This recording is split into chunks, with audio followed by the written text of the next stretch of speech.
और उनके अनुसार अपना राज निवेश करते थे। जो भी राजा का कर्तव्य था उसको अच्छे से पालन करते थे। लेकिन समय बीतते गया, वो राजा राज्य को जीतते गए और काफ़ी राजा प्रतापी हो गए और उसके चक्कर में अपने आध्यात्मिक जीवन को पूरा भूल गए, पूरा का पूरा भूल गए। उनके जब गुरु भी आए तो वो गुरु को भी ठीक से स्वागत भी नहीं कर पाए, ना सत्कार कर पाए, ना सेवा कर पाए। मतलब ये दर्शाता है कि हम अपने भौतिक जीवन में इतना ज़्यादा संलग्न हो जाते हैं कि भगवान के मंदिर की तरफ देखना भी पसंद नहीं करते। अभी वर्तमान कलयुग में जो स्थिति है, हर चीज़ करते हैं लेकिन भगवान के अलावा, जो भी भगवान के अलावा जो कुछ भी होता है वो सब कुछ करते हैं। तो राजा भी एग्जैक्टली वैसा ही कर रहा था।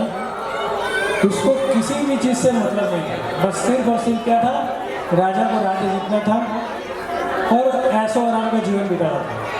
हो सकता है ये ड्रामा देख करके, स्किट देख करके हम लोगों को हंसी आ रही है, लेकिन ये हमारे जीवन के ऊपर ये ड्रामा कर रहे हैं कि वास्तविक में हमारा जीवन बिल्कुल ही ऐसा है जैसा ये अभी प्ले करके दिखाएंगे कि कैसे एक राजा अपने राज्य को राज कर रहा था और उसके गुरु, इसलिए बोलते हैं आध्यात्म जीवन में बिना गुरु का भक्ति प्राप्त नहीं किया जा सकता। तो कैसे गुरु जो होते हैं शिष्य को गटर से उठा करके भगवान की भक्ति तक पहुंचा देते हैं। बिना गुरु का भक्ति करना बहुत ही मुश्किल है। तो ये ड्रामा बिल्कुल उसी के ऊपर दिखाया गया है और ये ड्रामा मनोकल्पित नहीं है, ये हमारे माइंड से या इनके माइंड से नहीं लिया गया है। ये ड्रामा श्रीमद् भागवतम जो 18,000 श्लोक में है, महापुराण, उनका एक स्टोरी है जो आपके सामने हम लोग पेश कर रहे हैं। तो ड्रामा खत्म हो जाने के बाद फिर अध्ययन करो, अभिषेक करो, थोड़ा सा इसके बारे में आप लोग को डिटेल में बताएंगे। तो हम लोग ड्रामा को स्टार्ट करते हैं।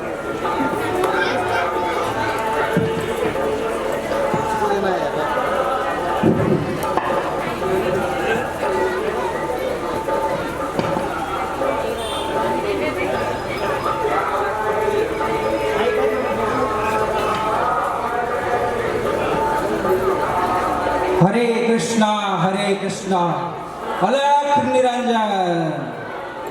जरा इस राजा को तो देखिए, इसे तनिक भी शुद्ध नहीं है। अपने ऐशो आराम और ऐश्वर्य भरे जीवन में इस तरह मदमस्त है, इसे कुछ समझ नहीं आ रहा है।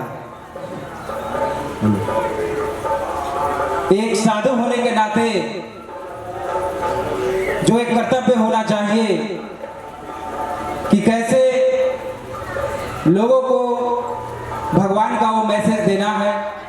मैंने भी इन साधु से बहुत प्रयास किया, एक साधु के नाते इस राजा को, कि इन्हें हम नरक जाने से बचा सके।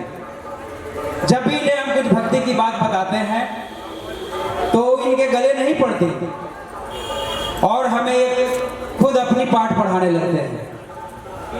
हरे कृष्णा। अरे साधु, आप वहां क्यों खड़े हैं? आइए, विराजिए मेरे आसन पर और अपना चरण दीजिए, मैं आपका चरण को धो देता हूं। अरे नहीं नहीं नहीं राजा साहब, आप तो कितनी बार आज तक चरण धोए, कितनी दान आपने, बहुत दान भी मुझे दिए, लेकिन जब भी मैं कुछ आपके जीवन में भक्ति की बात करता हूं तो आपने कभी गंभीरता से इस पर विचार नहीं किया। अरे महात्मा, समय का अभाव है। एक तरफ हमारी एक प्रजा, दूसरी तरफ हमारी रानियां, हमारे पुत्र, हमारा समाज, मेरा साम्राज्य और इतनी बड़ी महासभा। मेरे पास फुर्सत कहाँ है जो मैं भगवान को याद करूं? भगवान को याद करने की जरूरत क्या है? यह जो मेरा साम्राज्य है, मेरा सभा है, इसे जब फुर्सत मिले तो न भगवान के नाम लूं, यही मेरा भगवान है। न जाने कितने राजा इस धरती पर आए, शासन किए। हर राजा की कहानी उसी तरह की होती है। मदमस्त चोर अपनी रानियों के साथ, बच्चों के साथ अपने ऐश्वर्य का भोग में लगा रहता है और अपने जीवन को बर्बाद करता है, और भगवान को समझने हेतु जो ज्ञान साधुओं के द्वारा दिया जाता है वो नहीं मानते। लेकिन फिर भी मैं इन ऐशो आरामों का मैं एक साधु भला क्या करूंगा। ये तुम्हें ही मुबारक हो राजा, लेकिन मेरी एक प्रार्थना है आपसे राजा, क्या स्वीकार होगी? क्या चाहिए बताइए साधु। मुझे आपकी ऐशो आराम धन दौलत से कोई लेना देना नहीं। आप एक काम कीजिए, आप अपने राज्यसभा से कुछ सैनिकों को भेजिए और आपके राज्य में जो महामूर्ख है,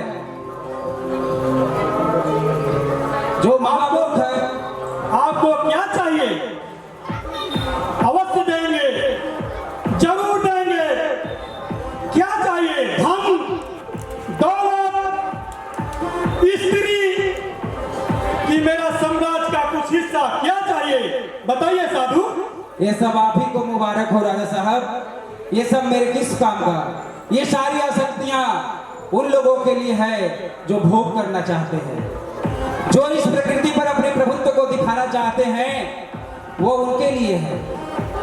तो आप जरा मेरी एक रिक्वेस्ट को स्वीकार करें और मेरे पास एक ये डंडा है और इस डंडे को आप ऐसे व्यक्ति को दो, अपने सैनिक को भेजो अपने राज्य में जो महामूर्ख हो, और उससे इस डंडे को दीजिए और ये डंडा लेकर अपने शहर में घूमेगा पूरे राज्य में, और हाँ, उसे आप वेतन के रूप में जरूर कुछ देना। हरे कृष्णा। अरे साधु, ये छड़ी तो है, ठीक है, जो लेकिन महामूर्ख वाली जो बात बोले ये मेरे समझ से बाहर है। किंतु मेरे साम्राज्य में बहुत ज्यादा मूर्ख है, मूर्खों की कमी नहीं है। मंत्री जी महाराज। ऐसा है, मेरे राज्य में पता कीजिए, जो मूर्ख यानी महामूर्ख हो उसके खोज के लाइए, चलिए। जो आज्ञा महाराज।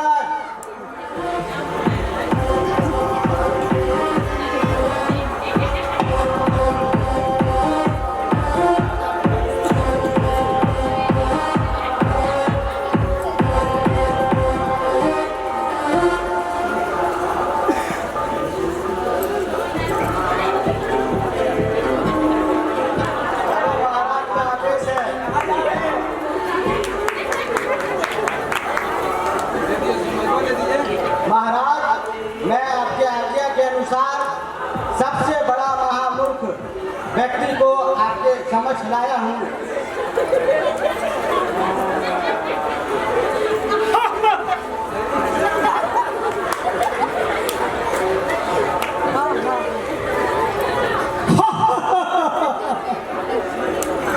अच्छा है, बहुत अच्छा है।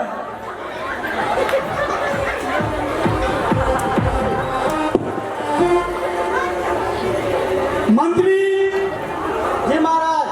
तुमको कैसे पता चला कि यही महामूर्ख है? आपकी आज्ञा के अनुसार जब मैं राज्य का भ्रमण किया, पूरा राज्य में जब खोजा, तो मुझे एक व्यक्ति पे दृष्टि पड़ी जो अपना धन संपत्ति लोगों में लुटा रहा था। और आश्चर्य की बात यह है कि जब उससे पूछने पर उसने बताया कि यह धन संपत्ति हमारा नहीं है। सबसे ज्यादा आश्चर्य की बात यह है कि उसने तो बोला ये शरीर भी हमारा नहीं है। ऐसा बोला, ये मेरा शरीर नहीं है। वाह, इसे मूर्ख यानी महामूर्ख मूर्ख कोई हो ही नहीं सकता है जो अपना घर का संपत्ति दौलत लोगों को लुटा दे। इससे बड़ा मूर्ख तो कोई हो ही नहीं सकता है। महामूर्ख छड़ी, छड़ी? हाँ छड़ी। कैसा छड़ी? ये छड़ी लेकर मेरे पूरे राज्य में भ्रमण करो। राज्य में भ्रमण करो यानी कि घूमो। अच्छा, किधर किधर? मेरे राज्य में। राज्य में किधर? मेरे राज्य में। अच्छा, राज्य में।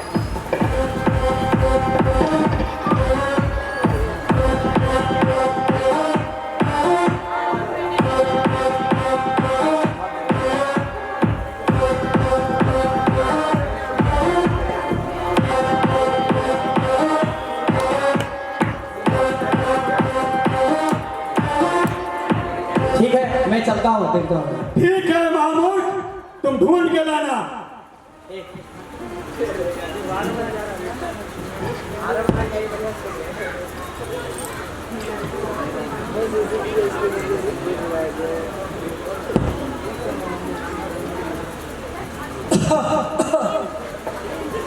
मैं बूढ़ा हो गया हूँ।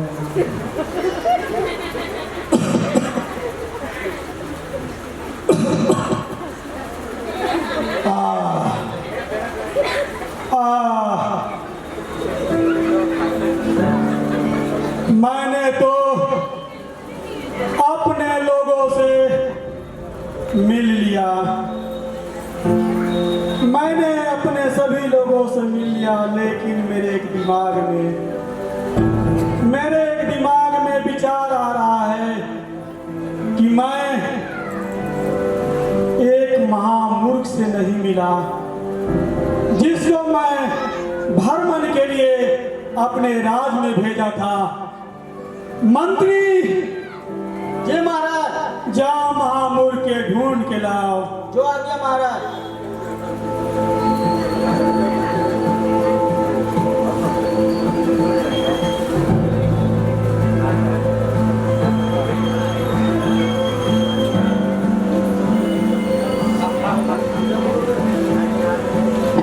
महाराज की जय हो।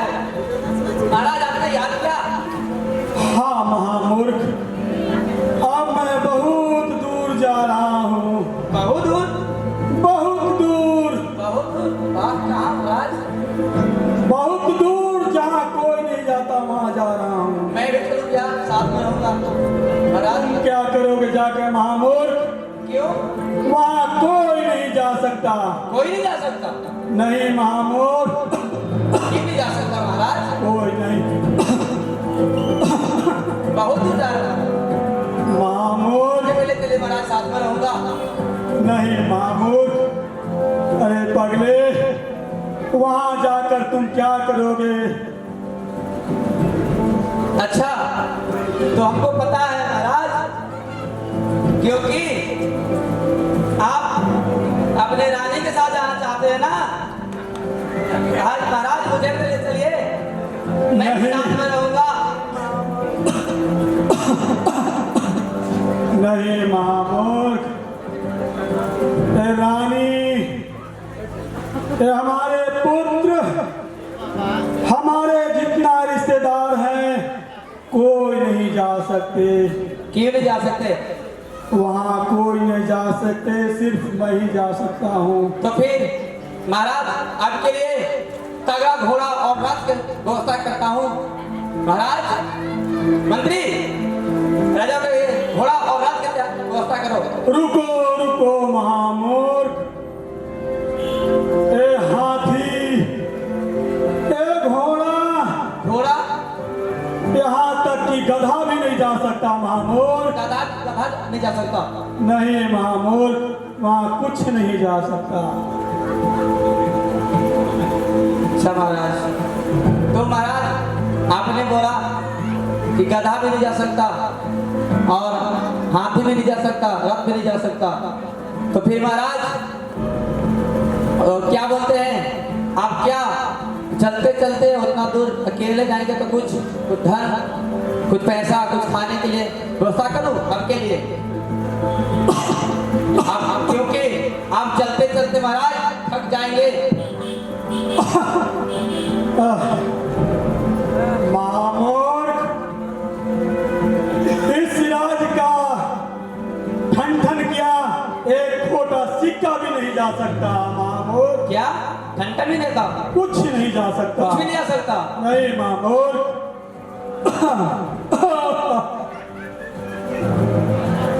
ये सम्राट, ये रानियां, ये बच्चे, ये सारे इतनी आपकी प्रॉपर्टी दौलत, ये कुछ नहीं जा सकता राजा। फिर कुछ नहीं जा सकता महामूर्ख। ए राज रानी, ए पुत्र, ए सम्राट कुछ नहीं ले जा सकते, सिर्फ मैं ही जाऊंगा। महाराज, जैसे आपने बोला कि घोड़ा, रथ और ठंडर या कुछ भी लेके हम नहीं जा सकते, तो क्या आप अब से इतने असुर धन में फंसे रहे, क्या आपको भगवान की थोड़ी सी भी याद आई कि ये जान सकते हैं ना कि ये संसार में कुछ नहीं हो सकता है, मेरे लिए बस भगवान भक्ति राम सिर्फ भगवान का ही भक्ति से ही फल पुण्य मिल सकता है। आपने इतना धन दौलत एकत्रित किया, जब कुछ नहीं जा सकता महाराज, तो फिर आप भगवान के लिए क्या आप कुछ सोच नहीं सकते थे?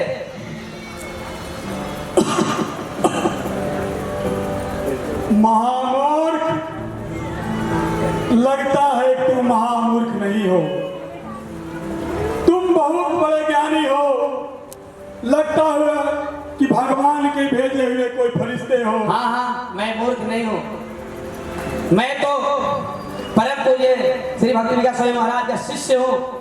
और उन्होंने देखा कि ये राजा जो अपने धन और साम्राज्य में फंसा हुआ है और उसके थोड़ी सी भी भगवान के लिए समय नहीं निकालता और भगवान को मानना भी वो कठिन समझता है और वो सोचता है कि मेरे पास तो सारा ऐश्वर्य है, फिर भगवान की क्या जरूरत है। तो हमारे महाराज ने बोला कि भेष बदल के जाओ, उस राजा को उस ज्ञान दो ताकि वो भगवान के परम भक्ति कर सके। और जीवन का उद्देश्य है भगवान की भक्ति करना। क्यों? क्योंकि जीवन हमारे भगवान इसलिए बनाए हैं कि मनुष्य शरीर पा करके भगवान की भक्ति करके भगवान को धाम जा सको। धन्य हो महात्मा जिन्होंने मेरे बारे में इतना सोचा। मैं तो सोचता था मैंने सोचता था कि वो महात्मा लोभी था, मेरा धन लेने आता था, लेकिन वैसा नहीं था। धन्य है महात्मा और धन्य है आपका शिष्य महामूर्ख। आपको नमस्कार है, आप धन्य हैं, आप धन्य हैं, आप धन्य हैं।